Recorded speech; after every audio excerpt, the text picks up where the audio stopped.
নারায়ণগঞ্জের রূপগঞ্জে কাঞ্চন পৌরসভার নির্বাচনে মেয়র প্রার্থী রফিকুল ইসলাম রফিক প্রতিটি পাড়া মহল্লায় উঠান বৈঠক, গণসংযোগ ও নির্বাচনী প্রচারণায় ভোটারদের মন জয় করছেন।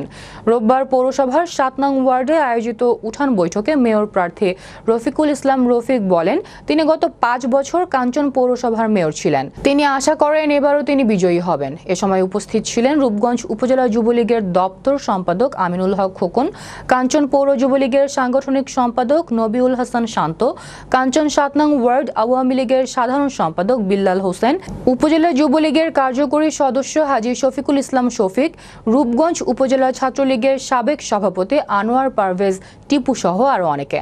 এই পর্যন্ত আমরা অনেক মেয়র চেয়ারম্যান দেখেছি, আমরা পাইছি।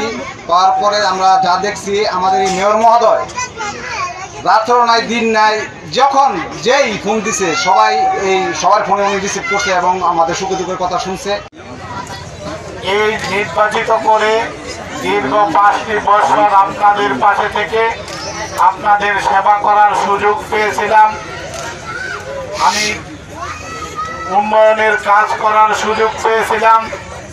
আসছে ২৬শে জুন ২০২৪ যেই নির্বাচনটি হবে, সেই নির্বাচনে আমি কি আপনাদের সেবা করতে পেরেছি, কতটুকু উন্নয়ন করতে পেরেছি, সেটার রেজাল্টের সময় আগামী ২৬শে জুন।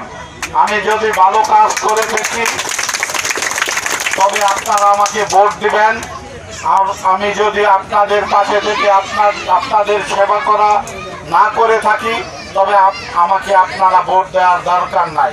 তবে আপনারা এতটুকু জেনে নেবেন, আমার চেয়ে ভালো কোনো ক্যান্ডিডেট